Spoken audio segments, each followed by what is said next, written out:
If you're in any kind of business or even thinking about launching a startup, the most important thing you design is your homepage. Your homepage, your website is going to be speaking to everybody and anybody who is Googling you, heard of you from social, referred to you from past clients, or just from your affiliates. This is a page that everybody's going to see no matter what. So you need to get these three core aspects right on your homepage to make sure that you convert the most amount of people. I'm going to tell you the mistakes that most people do to avoid them yourself. And this video, I'm going to be also reviewing this big company here's landing page and give it some pointers to see how we can make it look and operate a lot better. Now, the job of the homepage is to make these three core things clear to the prospect who's first visiting you. It's to know what you're selling, literally what you're providing them. So it could be service, software, or product. Why should they care? I mean, why is this important to them? And how credible are you? Is it working? Is it legit? Do you have testimonials? And so credibility and clarity and what you do is what has to be super clear on your webpage. Looking at Instantly's website, you have the front, which is actually really solid. Find clients instantly. It just tackles that main thing people are looking for, like your prospects. You have to speak to them differently depending where they are. And if you're somebody who's trying to get into email marketing, or you're trying to get into some kind of like cold outreach automation, Instantly is tackling that dead on. They're saying find clients instantly, which is essentially the North Star of what these people want, which is the best case scenario. And it makes it sound easy because you're saying it does this process instantly. And you have a little bit more details below to get more clients by chatting with AI. So they even make it easier for the call to action. The next step, the next easy step you want to ask for your clients to do is to, in this case, to type out what they want. So find me prospects in a mid-market B2B company that sells software, you could say, to retail stores or whatever. You can be as specific as you want. And that's the point. So anything, any kind of business you have, you can type it into who is your prospects, where are they, and it will help you find them. Quality stuff, you'll dig that into later, but as just a front header, this is already really solid. You already have some extra side stuff some people could be looking to do is to create sales agents, find leads and stuff. And you have the credibility right under, used by these large companies, Sony, Stripe, Lovable, and so forth. So they have the credibility, they have the clarity, they have the simplicity, and they have a really nice professional design, which is nice and clear, easy to look at. It's soft on the eyes. It's not jarring. It's strong. So it's a really beautiful homepage. The top above the fold. So like when you first open a website page, like the first thing you see is the most important thing. And they have definitely nailed it. This is like a 10 on 10. Next up, you're going to be going down to the features here for this website. They're actually going through and saying what they do. In this case, I'm just going to talk about what they're doing and what I think they should be doing instead. So first, they're telling you about what they do, reach clients on autopilot, automate your outreach. So they're saying what they do and their capabilities, which is important. But I feel like it is a little too early because first people need to know a little bit more about the issues that you solve and not just the features that your product has. You're not supposed to be really talking about your features and saying, we do this, we do this, we do A, B, C, D, E, F, G, because it just kind of goes on deaf ears. Like people don't really need to know all the capabilities yet. You're trying to nurture these people to make them understand more, like you're trying to make them be heard that where they are is in a non-comfortable issue. Like they have a problem and where are they going to? They're going to solve it through your tools and your systems, but you're not trying to put the systems up first. The next thing you should have below is what I think should be the problem statement. It could be a comparable, be like the traditional way of doing things. You do manual email, you search Google Maps all the time, you're paying expensive leads for some other generation process. Could be anything. That could list a bunch of things of what you currently do, and then how they make it easier, which could be automated client outreach, automated lead generation, data freshness, could be a bunch of stuff. They could just list all this stuff together and then say like how much time you'd save, how much money you'd save, and make that real comparison. So people actually, so the solutions you give don't fall on deaf ears. They're not just like, you're throwing solutions as like a vanity. They don't really mean anything unless you tie it to a problem. In this case, they're not really tying it to a problem. They're saying what they do capability wise, which is not a bad thing, but it's too early. They're essentially missing just a section in the middle here that would be saying it could be a comparative thing, could be talking about the old way of how they do things and what's the issues of what people normally do, who it serves, who it helps. You're not really being specific about who it helps other than the enterprise grade kind of clients that they have there. So it could alienate, like it could separate the lower parts of the market, the ones that don't have this enterprise level income. They're going to look at this and be like, I'm not this big, so this is probably not for me. And a lot of people subconsciously will be thinking like that. So you can say also like clarify and say like, this is for agencies. This could be for any kind of software company. This could be used in retail, B2B, B2C. It doesn't have to be literally listed that way. This is where design comes in, and then you could have it be inferred, or you could have a nice like video, or you could have like images that show it. You could show like the Instantly logo and have like a bunch of different industries circling around it, so people can make that assumption just by looking at the image. You don't need to list it all down, but you want to make it clear that you serve a certain number of people, these types of people, personas and industries, as well as talking about the pain. Then when you talk about your solution, then it's like it hits harder, it hits more real, because you're actually talking to a person who kind of relates with what you're trying to solve. It's not just like if you go up to a random person and say, you're just pitching these kinds of solutions without asking them what their problems are, if they even have any to begin with, then it's just kind of like surface level. They're not going to really take it in. But when you do that first part, and then you talk about reaching clients on autopilot, automating outreach, AI workflows, then it's going to sink in and be like, okay, like this is how I solve my problems through this. This is all subconscious. It's sometimes literal too, depending on how you're writing it on your websites. But these are two critical pieces you want to have before talking about your features, products, solutions, anything. Next, they do a really good job about the clarity. Like the images are really simple, really easy to understand. They're soft on the eyes. You can tell what's going on. You don't have to think about it, which is the whole point. Like your imagery, your layout is supposed to reduce how much somebody has to literally think about your product, your service, your solution, all that stuff. They're not supposed to think. It's supposed to be like, I look and I understand and I'm good. I look, I understand, I'm good. And that increases your conversions like crazy, the simplicity and the clarity. Clarity comes from design, and clarity also comes from the written words too. And they have both. So next, in this type of product market and the industries are going after, they need to make it look easy in another way too. And in this case, it's complexity. They want to avoid the complexity between having too many different software products. So they're showing how it's easy to connect with your existing tools, because most companies, they have like, even startups and brand new founders, they're going to have like 5, 10, 20 subscriptions for random stuff, just all across the board. And here they're saying you're not adding this other layer of complexity. You're not adding this other software that you have to learn and work on and train people on. You actually can just incorporate it into what you have, and it works seamlessly. That's what they're conveying here through the connector tools part. It instantly works perfectly with all the products you're already using. Makes it easy, smooth, and not a hassle, which is also really important for most softwares. Optimized for revenue, you're putting up the what it's for kind of statement. We're saying this is in the end to increase revenue. This is going to be used by your marketing team, your sales team, and maybe other departments, depending how big you are. But this is essentially for revenue, and they're making it. Next, I have some more testimonials, which is great. I would actually suggest if they probably put more, like instead of just having these 3, they probably put maybe like 20, and they just rotates or slides through automatically.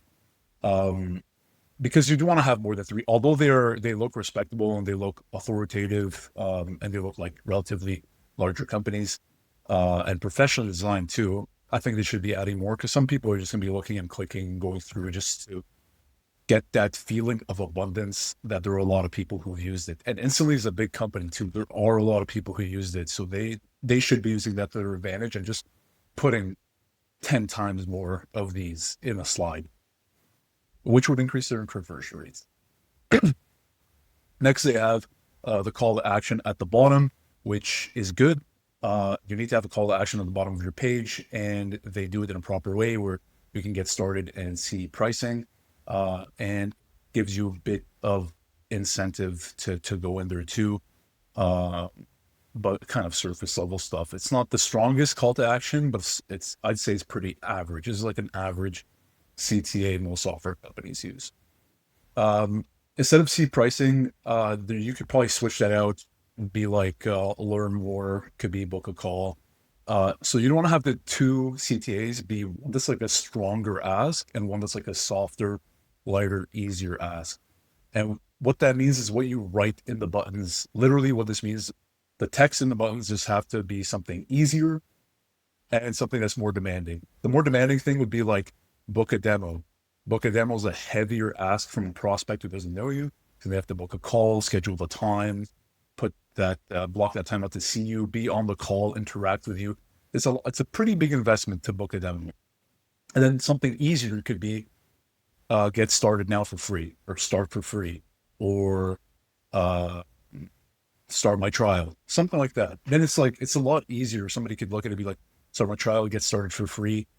It's a lot easier for somebody to just be like, okay, I'll do that instead. And then if they want to get a demo, they can do that afterwards.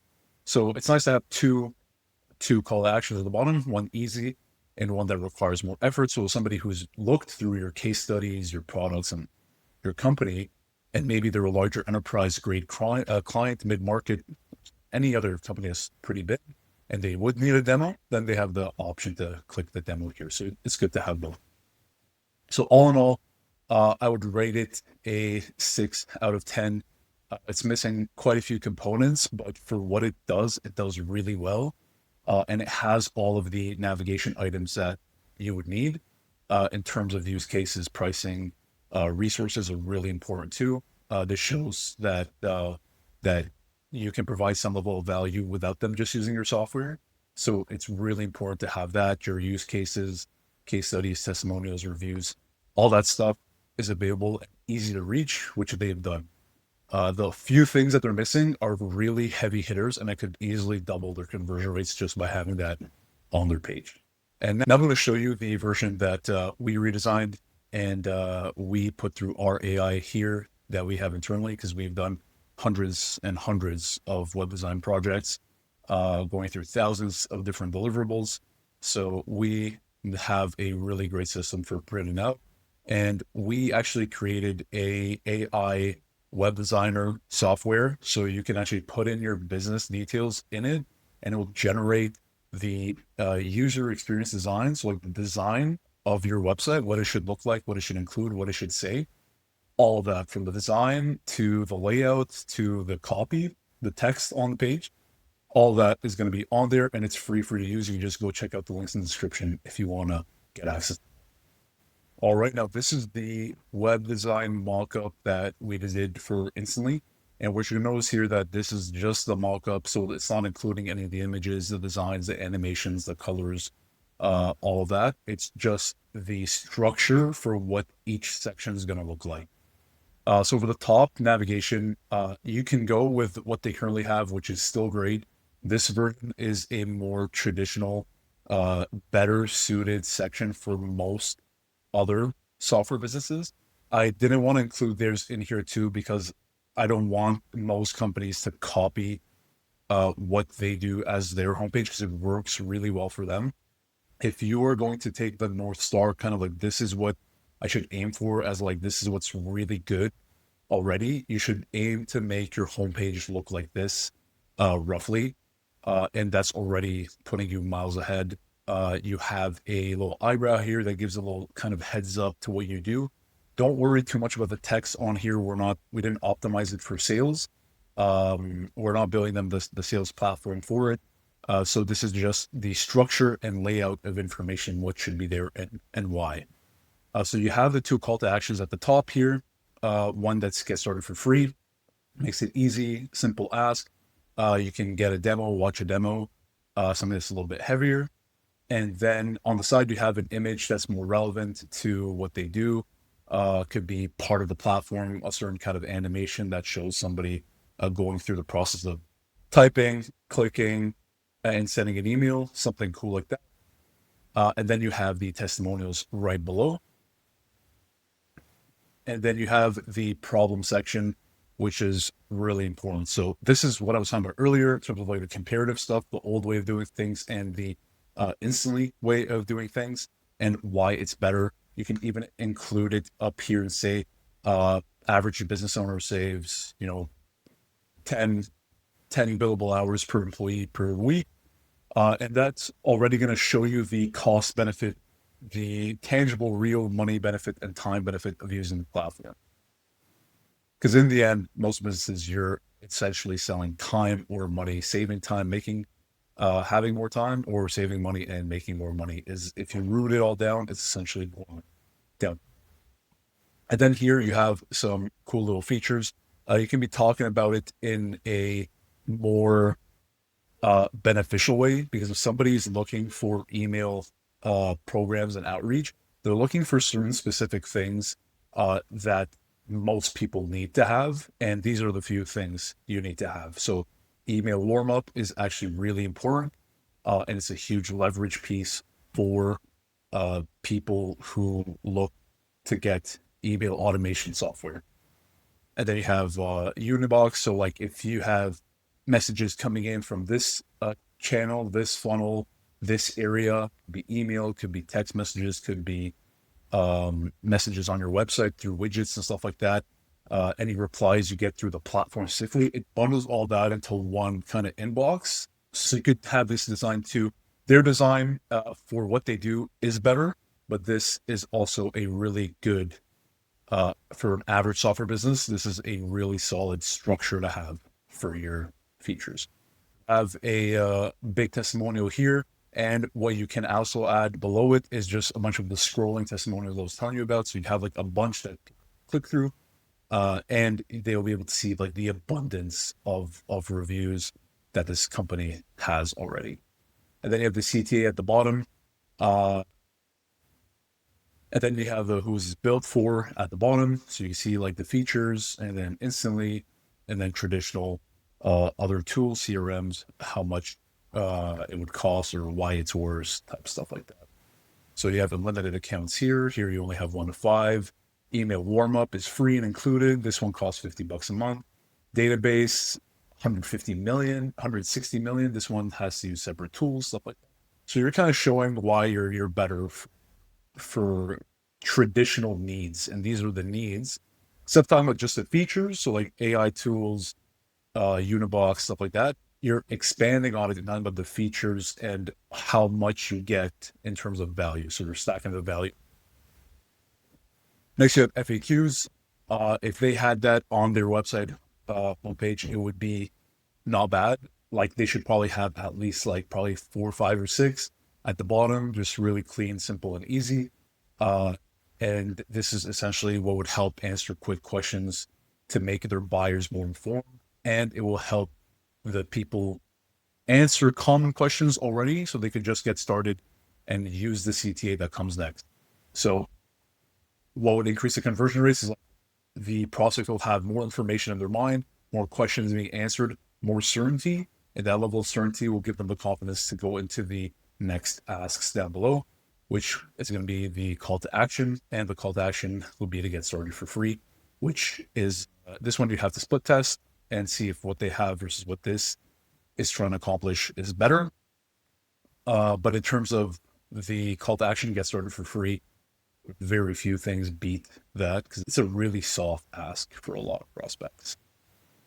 Now, this is essentially the structure, most of the structure that they could include into what they currently have. And they should definitely be seeing a double in their conversion rates for sure from just their homepage alone.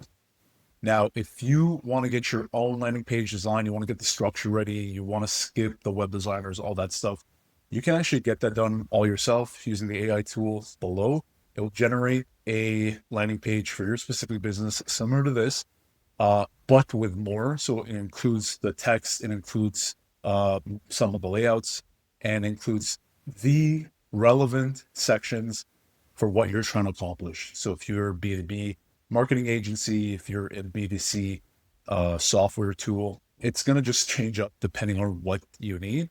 And you can just copy that structure, and then you can add your own designs to it, change the images and all that stuff. My name is Chris with CTI, and I will see you guys in the next video.